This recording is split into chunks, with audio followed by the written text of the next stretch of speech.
बिल्कुल, क्योंकि आसानी से समझाना है अपने दर्शकों को कि आखिर इन चुनाव की तारीखों का मतलब क्या है, उनके क्षेत्र में कब वोट डाले जाएंगे, कब क्या होना है, ये पूरी जानकारी तफसील से समझाने के लिए हमने ये पूरी तैयारी रोमाना की है। और अब हम अपने दर्शकों को कुछ और इसी तरीके की महत्वपूर्ण बातें जो हैं उन्हें बता देते हैं कि आखिर कब क्या होना है, क्योंकि चुनाव की तारीख 7 चरणों में वोट डाले जाएंगे और किस तरह से इन 7 चरणों में कहां कहां पर वोटिंग होनी है तो इससे पहले मैंने आपको बताया, और साथ ही 10 बड़े शहरों की भी जानकारी हमने अपने दर्शकों को दी है। अब जरा आप ये देखिए, यहां पर कुछ और महत्वपूर्ण उत्तर प्रदेश के बड़े शहरों में कहां कहां पर वोटिंग, और ये आप मैप के जरिए आप समझिए।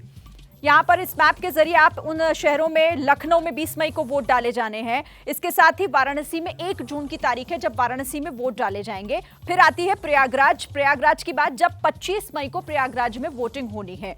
कानपुर 13 मई को, और इसके साथ ही 7 मई को यहां आगरा में मतदान होंगे। तो ये उत्तर प्रदेश के 10 बड़े शहर जहां पर चुनाव होने हैं, क्योंकि उत्तर प्रदेश में 7 ऐसे चरण है, यानी कि 7 चरणों में उत्तर प्रदेश में चुनाव होने हैं। फिर कुछ और शहर आते हैं यहां पर, देखिए गाजियाबाद में 26 अप्रैल को वोटिंग होनी है। इसके साथ ही नोएडा की वो तारीख जब 26 अप्रैल को नोएडा में मतदान होना है। मथुरा में 26 अप्रैल को वोटिंग होनी है, और मेरठ में 26 अप्रैल को मतदान होगा, और 1 जून की तारीख जब गोरखपुर में योगी आदित्यनाथ के गढ़ में मतदान होना है। तो ये पूरा आप देख रहे हैं कि उत्तर प्रदेश के वो 10 बड़े शहर, आप हो सकता है कि यहां से हो, और यही वो तारीख है जब आपको अपने घर से निकलकर चुनाव करना है, यानी कि मतदान करना है, अपने मताधिकार का इस्तेमाल करना है, पोलिंग बूथ पहुंचना है। तो उत्तर प्रदेश के 10 बड़े शहरों की जानकारी हमने अपने दर्शकों को दी है। अब कुछ और जरूरी बातें भी अपने दर्शकों को हम बता देते हैं।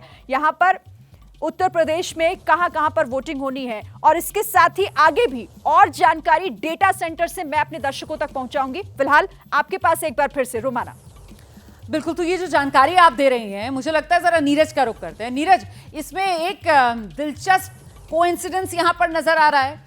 19 मई 2019 आखिरी चरण था लोकसभा चुनाव में मतदान का, जब वाराणसी में वोट पड़ा था पिछली बार, और इस बार 1 जून 2024 लास्ट फेज, 7वां फेज रहने वाला है, जब प्रधानमंत्री नरेंद्र मोदी के संसदीय क्षेत्र में बिल्कुल उसी तर्ज पर लास्ट फेज में 1 जून को वोट डाला जाएगा। तो ये पैटर्न जो है बेसिकली, क्योंकि उत्तर प्रदेश में चुनाव पश्चिमी उत्तर प्रदेश से शुरू होकर और धीरे धीरे फेज वाइज आगे बढ़कर पूर्वी उत्तर प्रदेश तक जाता है, इसीलिए प्रधानमंत्री नरेंद्र मोदी का संसदीय क्षेत्र वाराणसी हो या फिर योगी आदित्यनाथ का गृह राज्य गोरखपुर हो, सब लास्ट फेज में वोट पड़ता हुआ नजर आ रहा है। केवल यही नहीं, ममता बनर्जी का गढ़ कोलकाता, वहाँ भी लास्ट फेज में ही इलेक्शन होगा। देखिए क्या है रोमाना, इस बात को समझना जरूरी है। 3 राज्य, पश्चिम बंगाल, उत्तर प्रदेश और बिहार, 2019 के लोकसभा चुनाव में भी तीनों राज्यों में 7 चरणों में चुनाव हुए थे। बाकी जो देश के अन्य हिस्से हैं उनमें थोड़ा कम किया गया था। महाराष्ट्र 5 फेज में पिछली बार भी था, इस बार भी है। बिहार 7 फेज में है, पश्चिम बंगाल 7 फेज में है, उत्तर प्रदेश 7 फेज में। दरअसल ये जो देरी हुई, जो शुरुआत से ही चीज़ें आगे बढ़ती गई, उसी वजह से देरी होती चली गई। लेकिन इस पर एक बात और समझना जरूरी है, अगर कुछ इलाकों में, कुछ हिस्सों में हॉट वेदर हो जाएगा तो कुछ हिस्से ऐसे हैं जहां बारिश भी बहुत होगी, यानी कि नॉर्थ ईस्ट में बारिश बहुत होगी। आप समझिए केरल में मानसून जल्दी आ जाता है, तो ये सब भी बहुत बड़े कारण हैं। दूसरा एक बात यहाँ पे समझनी बहुत जरूरी है कि सरकार को या इलेक्शन कमीशन को कोई जल्दबाजी नहीं दी। इलेक्शन कमीशन जब भी कोई प्लानिंग करता है तो बहुत प्लान वे में, मतलब चीज़ें गड़बड़ ना होने पाए, चीज़ों का आधार अच्छा रहे। और इलेक्शन कमीशन ने पहले भी ये बात कह दी कि कहीं ना कहीं जो देरी हुई उसके पीछे कई टेक्निकल रीजन क्या हो सकते हैं। टेक्निकल रीजन 2-3 चीज़ें उन्होंने बताई। एक तो सुप्रीम कोर्ट के बारे में उन्होंने, कोर्ट के बारे में का जिक्र किया। दूसरा उन्होंने जिक्र किया कि कई और प्रक्रियाएं पूरी होनी थी, वो उनके बारे में जिक्र किया।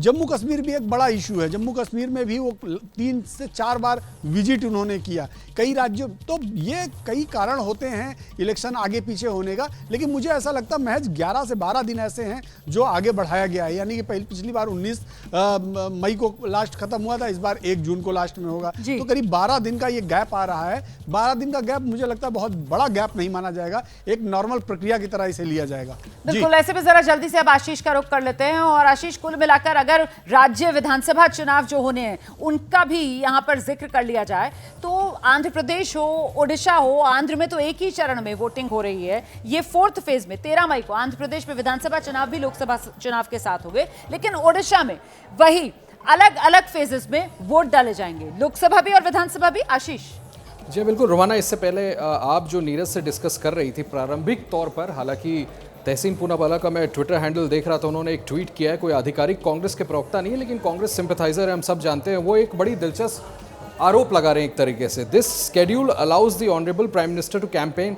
Extensively in Maharashtra. जो अभी आप चर्चा कर रही थी कि 5 चरणों में महाराष्ट्र में चुनाव क्यों, इसके पीछे क्या वजह है। हालांकि नीरज ने साफ किया पिछली बार भी 5 चरण में शायद महाराष्ट्र में चुनाव कराए गए थे।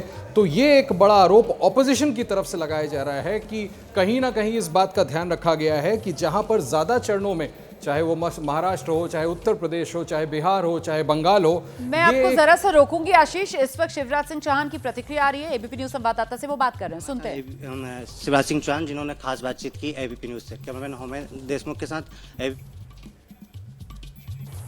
हम सुनाते हैं आपको, अभी दोबारा सुनाएंगे आपको। शिवराज सिंह चौहान ने खास बातचीत की है एबीपी न्यूज से। शिवराज सिंह चौहान तारीखों का जो ऐलान हुआ है उसको लेकर क्या कह रहे हैं। आप जानते हैं मध्य प्रदेश में बीजेपी जो है वो खुद को खासी मजबूत स्थिति में पा रही है। अभी हाल ही में मध्य प्रदेश में जो विधानसभा चुनाव मुकम्मल हुए थे उसमें बीजेपी को जबरदस्त जीत मिली, जिसके बाद अब लोकसभा चुनाव के लिए बीजेपी का जो जोश है वो खासा हाई है। और शिवराज सिंह चौहान को इस बार लोकसभा चुनाव में पार्टी ने विदिशा से उम्मीदवार भी बनाया है। तो खास बातचीत जो शिवराज सिंह चौहान ने एबीपी न्यूज से की है, आइए वो आपको सुनाएं। लेकिन उससे पहले जरा जल्दी एक रिएक्शन और लेते हैं। यहां पर स्टूडियो में रुक करेंगे खास मेहमान जो हमारे साथ मौजूद हैं। और वो जो एक सवाल उठा दिया गया है तहसीन पूनावाला की तरफ से, खुद तहसीन पूनावाला आते हैं महाराष्ट्र से ही, और ऐसे में महाराष्ट्र में 5 फेज में चुनाव तो पिछली बार भी हुआ था और दूसरा सबसे बड़ा सूबा है, 48 लोकसभा की सीटें आती हैं। फिर ये सवाल किस रूप में देखा जाएगा? नहीं, पिछली बार 4 चरणों में हुआ था महाराष्ट्र में। अच्छा। और किन्हीं कारणों से हो सकता है कि चुनाव आयोग सारी चीजों को देख के ही निर्णय करता है जी। वो कोई राजनीतिक स्थितियों को देख के नहीं करता, बल्कि भौगोलिक स्थितियां और मौसम, इन सारी चीजों को देख के। तो इसीलिए माना जाएगा ना कि डिफेंसिव विपक्ष अभी से हो गया है, चुनाव की तारीखों के ऐलान के समय से कह रहा है कि साहब प्रधानमंत्री नरेंद्र मोदी प्रचार कर सकें, इस वजह से इस तरीके की डेट्स है। मतलब विपक्ष मान रहा है कि पीएम जाएंगे प्रचार करने के लिए और नतीजा ये कि बीजेपी की जीत और विपक्ष की हार। प्रेम सर, इसको तो ऐसे देखते हैं कि सत्ता पक्ष हमेशा कहता कि नहीं ये चुनाव डेट सही है, इसलिए कि उसके सूट करने के हिसाब से बनता है, ऐसे भी तो देख सकते हैं। हाँ। तो सत्ता पक्ष समर्थन करता है तो विपक्ष उसकी खामियां निकालता है कि इसका ये मोटिव हो सकता है। हाँ। तो इस हिसाब से, लेकिन एक बात है, देखिए ऐसे समय में जब एक देश एक चुनाव की बात की जा रही है और हम इतना लंबा 2.5 महीने का चुनाव सर, मैं जरा लेके सा चल